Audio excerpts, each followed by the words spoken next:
Ravi de vous retrouver pour ce nouveau numéro du Dessous des cartes. Aujourd'hui, on vous propose une grande traversée. Bienvenue en Atlantique, deuxième plus grand océan de la planète derrière le Pacifique.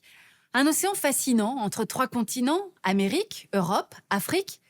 L'Atlantique évoque à la fois les grands explorateurs, Christophe Colomb en mer, Charles Lindbergh dans les airs, les grandes infrastructures humaines pour faciliter les échanges, comme le canal de Panama. L'Atlantique, un océan trait d'union, notamment entre Américains et Européens, avec la fameuse Alliance Atlantique, l'OTAN, née de la guerre froide, puis réactivée par l'invasion russe de l'Ukraine. Bref, l'Atlantique, un océan éminemment géopolitique. Sortons nos cartes. Voici l'Atlantique, 94 millions de kilomètres carrés, le deuxième plus vaste océan du monde après le Pacifique. Il est bordé par l'océan glacial arctique au nord, le Pacifique au sud-ouest et l'océan Indien au sud-est.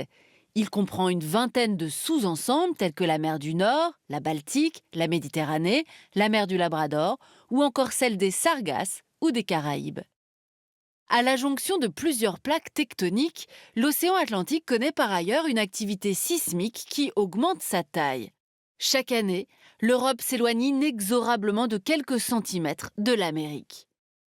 Espace en mouvement permanent, l'océan Atlantique est également parcouru par de nombreux courants chauds et froids qui influent sur le climat des régions qui le bordent.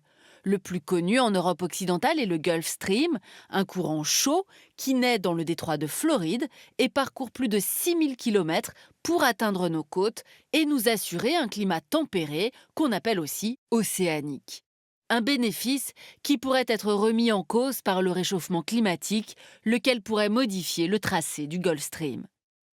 Les courants marins permettent également à l'océan Atlantique d'abriter une faune extrêmement riche.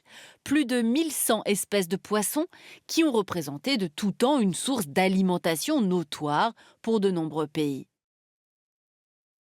L'océan Atlantique est aujourd'hui la deuxième zone de pêche à l'échelle du monde, avec un quart des prises mondiales, loin toutefois du Pacifique qui représente 58% des prises.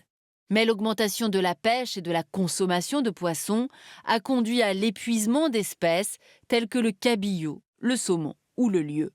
Une surpêche d'autant plus problématique que l'Atlantique est aussi soumis à une pollution massive par les plastiques.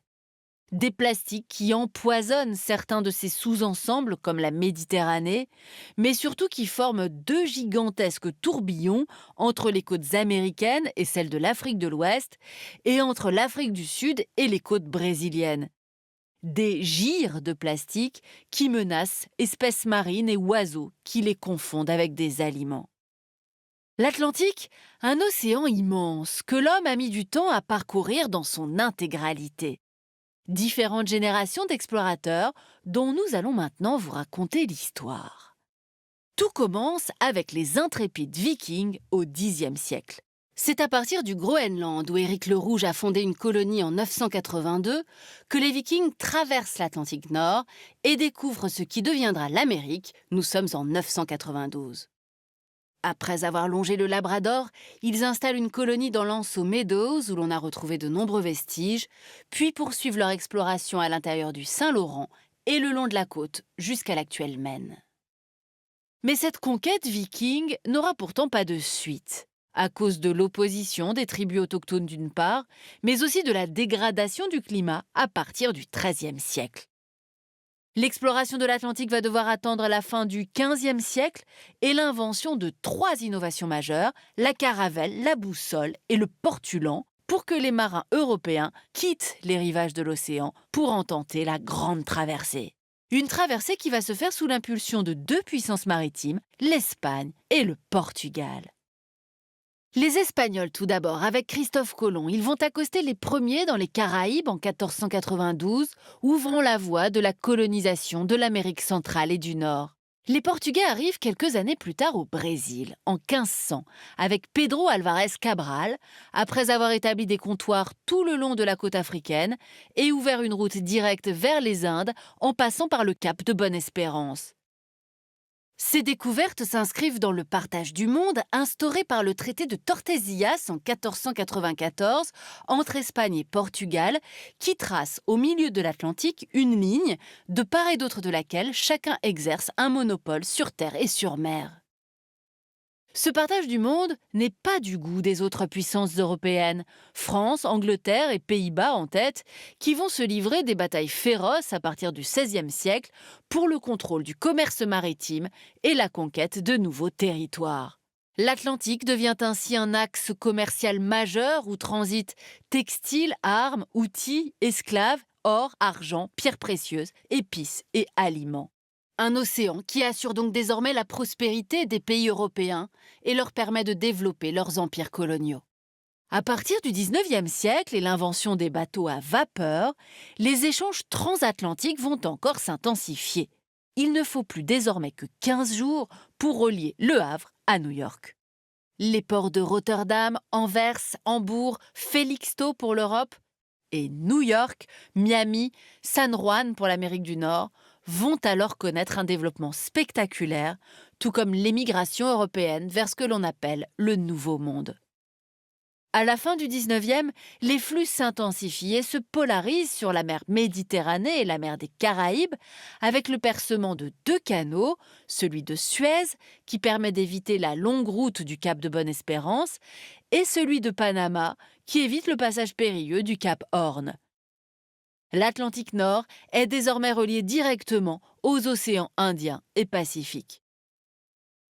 Début du XXe siècle, les 2 rives de l'océan vont se rapprocher encore un peu plus avec l'invention de l'avion et l'arrivée des premiers vols transatlantiques.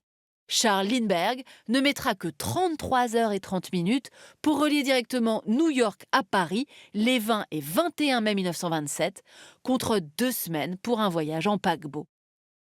Aux routes maritimes vont donc progressivement se superposer des routes aériennes qui vont encore intensifier les échanges culturels et commerciaux entre les 2 côtés de l'océan, contribuant à former une sorte de continuité territoriale entre l'Europe et l'Amérique du Nord. Et c'est le contrôle de cet ensemble géographique que forme l'Atlantique Nord qui a permis aux puissances occidentales d'installer leur domination sur le monde, particulièrement au XXe siècle, avant qu'un autre océan, nous le verrons, le Pacifique, s'impose, favorisant d'autres logiques de puissance. Mais avant cela, commençons par remonter aux années 1940. C'est durant la Seconde Guerre mondiale que le contrôle de l'océan Atlantique, et tout particulièrement de sa partie nord, est devenu un enjeu géopolitique majeur, favorisant des alliances structurantes. Les armées allemandes et alliées se sont affrontées par sous-marins et destroyers interposés pour contrôler les approvisionnements de l'Amérique vers l'Europe. Et c'est par l'océan Atlantique qu'ont été acheminées les armes et troupes américaines, canadiennes, britanniques et de la France libre qui ont permis de vaincre les nazis. Cette nécessité de surveiller et de contrôler l'espace nord-atlantique n'a pas cessé avec la fin de la guerre, l'URSS devenant le nouvel ennemi du bloc occidental libéral. En 1949, une partie des États entourant l'Atlantique Nord a donc décidé de signer une alliance qui prend la forme d'une organisation, l'OTAN, afin d'établir une défense collective entre ses membres et une surveillance face aux dangers représentés par le bloc communiste. Cette alliance très active pendant la période de la guerre froide a permis aux États-Unis et à leurs alliés de mettre en place des bases sous-marines et un système sophistiqué d'écoute afin de détecter les mouvements des sous-marins soviétiques. Avec l'effondrement du bloc soviétique à partir de 1989, l'OTAN perd sa raison d'être, mais les pays d'Europe centrale, méfiants vis-à-vis de leurs voisins russes, rejoignent massivement ses rangs.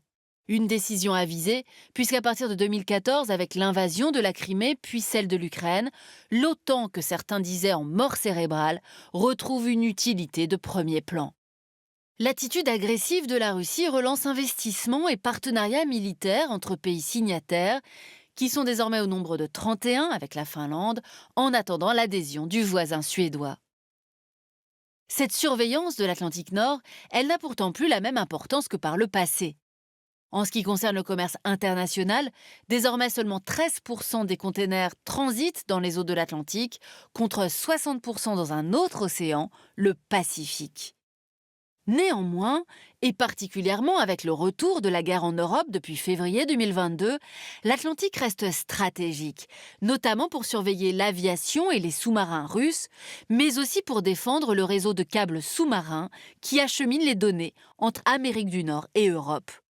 Des câbles vitaux pour l'économie connectée qui pourrait devenir la cible de Vladimir Poutine. Mais la nouvelle menace chinoise, notamment en mer de Chine méridionale, a poussé les Américains à renforcer leur présence en Asie. Ce fut la nouvelle doctrine stratégique dite du pivot asiatique, décidée sous la présidence Obama. Comme pour le commerce, l'Atlantique Nord pourrait progressivement perdre son rôle central sur l'échiquier géopolitique mondial au profit de l'océan Pacifique. Voilà pour cette grande traversée de l'océan Atlantique, océan géopolitique, notamment par le biais de ce que l'on appelle l'atlantisme, cette trentaine de pays unis par la volonté de se défendre hier de l'URSS, aujourd'hui de la Russie de Vladimir Poutine.